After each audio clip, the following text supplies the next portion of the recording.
Well, it's weekly wrap time and I'm flying solo this week. Sam is sunning himself over in Bali and then on to Singapore actually. So enjoying a nice, well-deserved break, I'm sure. He's been a busy boy lately, so I'm sure he's going to make the most of this little bit of time off. But I just want to say on the weekend we had a fantastic open day down at Thenford Farm down the Southern Highlands. Where we got to put on a yearling parade. We had a great turnout of owners down there, which was really great to see. And also we had Greg Bennett, head of breaking down there, put on a breaking in demonstration, which I think was a great education for a lot of people, getting to see that other side of things, which I guess they're not normally used to seeing, which I think was really well received. And then finished it off with a magnificent lunch in the gardens down there, which are quite spectacular. So really a really great day there on Sunday, and thanks to all the owners that came out, and the feedback's been sensational. So I'm really pleased to hear that you all enjoyed it. But we'll certainly be looking to organise other events like that in coming months as well. So stay tuned for that. Also, just before I get on to the week ahead, I just want to make a special mention there of Miss Hellfire last Saturday in the Group 2 Sapphire Stakes. I thought that was an outstanding effort by her and an outstanding result for her owners. Finishing third in that Group 2 event, she ran terrific. It was not an easy assignment at all. And yeah, she was excellent. So that placing there in the Group 2, that's added to her resume and on her pedigree, so that's going to be very valuable at the end of her racing career, which is fantastic. She's going to be a valuable commodity. So congratulations to all those owners on an outstanding effort there with Miss Hellfire. This week we are at Randwick, and Marzu's going around in the Hallmark Stakes. An interesting race actually, probably one of the easier races that he has contested in, well, for quite some time. He's always up against the best of the best. This is probably a grade below, but he is up in weight, carrying 60 kilos. So that'll be the test there for him. Going to be interesting to see him go around. I'm really pleased that Jamie Carr is on board and we're able to secure her services. I'm a big fan of hers. I think she's an outstanding jockey. And I'm really anticipating that she'll be a good match for Marzu as well. Pacifiers go back on, which I think suits. He's had a lot of success with them in the past. He is a horse who can overreact a little bit to other horses around him and is a bit looky at times too. So I think the Pacifiers do really suit him. So fingers crossed there, and good luck to all these owners. I'd love to see him just bounce out of the gates. I'd imagine he'll get in behind the leader, and then hopefully he can finish off very strong under the 60 kilos. Then we're possibly on Monday, we might be going to Queanbeyan with Seiko. Unfortunately, he's drawn barrier 12 of 12, right out there in the car park, which is far from ideal. Carrying 60.5 kilos as well, Billy Owen on board. So look, it's not the things haven't lined up beautifully there, so just been speaking with Nick Olive. We're going to discuss things further over the next 24 hours or so, and just make a final call on whether he goes around there or not. Hopefully we might be able to get some scratchings and bring him in the barriers, just to, you know, hopefully get a bit of a better run. So we will determine that in the next couple of days. Then on Tuesday at Rose Hill, we have a couple of youngsters going around the barrier trials with Firm Agreement and Peter Ant, actually in the same trial, which will be nice to see. They both returned with nice trials a couple of weeks ago, and having their second trial there on Tuesday. So yeah, it'd be great to see them going around again. Then on Thursday we're at Gosford, and the first horse that we have nominated there is Hiawatha, our import, who unfortunately fell last start down at Kembla Grange in a race that was really suitable for him, and he was travelling particularly well, but yeah, unfortunately came down. Thankfully he's come through that pretty unscathed, and same with Jason Collett, who was on board most importantly. Whilst he hasn't been able to return to the races yet, he is obviously a bit sore and sorry for himself, but no major damage, which is the which I think we reported on last week as well. But Hiawatha, he'll be going around there. It's a 2100 metre event, so the distance will be perfect for him. You'll love that.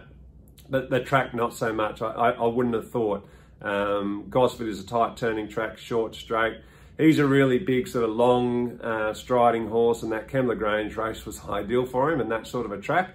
But this Gosford race, this is the best of the options in front of us. And yeah, as I say, the 2100 will be great, but the challenge will be getting around that track. So hopefully he can just get into a nice rhythm and get through his gears nice and quickly early in the straight, and give him a chance to get home over the top of them. But really excited to see him going around again as well. Also at the same meeting, we have Sweet Proposal returning to the races. She's had a really nice break. She's strengthened up, matured some more, returned with a couple of really nice trials. So that's nice and promising. A filly that we've always had a bit of time for, so can't wait to see her get out over the 1200 metres. And first up, I think I'd expect her to perform well. So if her trials are any indication, I'm sure she will. On Thursday, the races are at Randwick, and we have Zoo Prince going around there, who was third in his last start outing. I thought it was a really nice solid third. The blinkers went on, that got the right effect from him. They'll stay on in this race on next Thursday, and he's stepping up to the 1400 for the first time, which is interesting for him.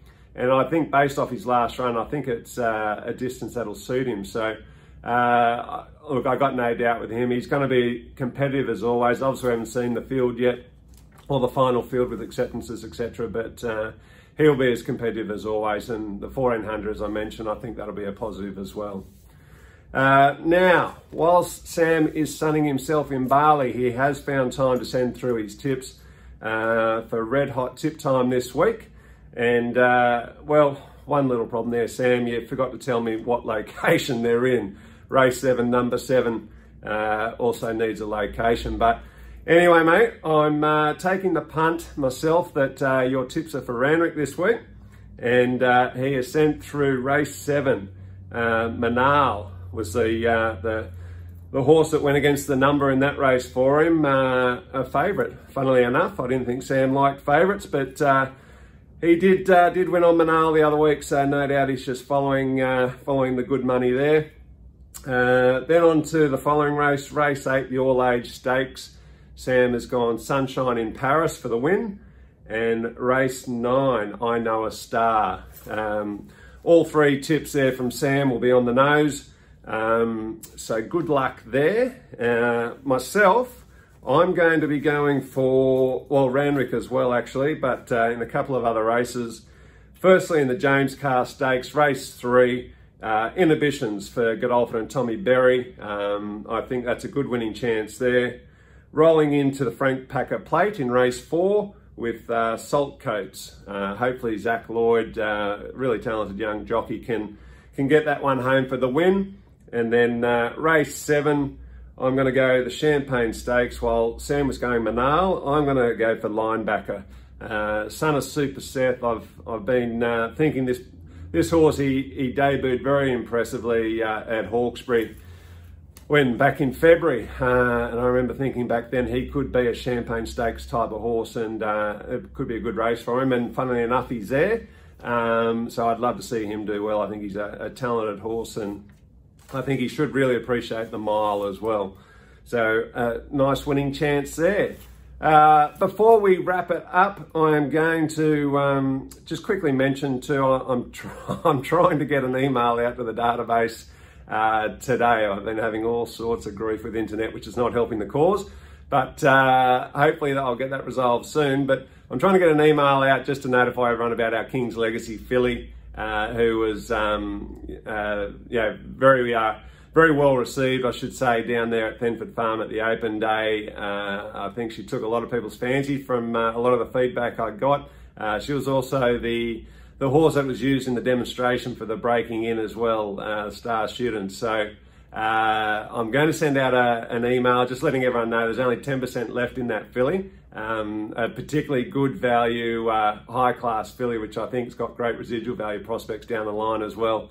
So if anyone's keen, make sure you quickly get in touch with me. Reach out to me, not Sam, given Sam's away, and love to have you join us. But in the meantime, have a wonderful weekend. Hopefully those red hot tips can keep finding a bit of success. I know Sam had some luck last week, and I got you home as well. But yeah, fingers crossed you find a bit of luck, but have a great weekend.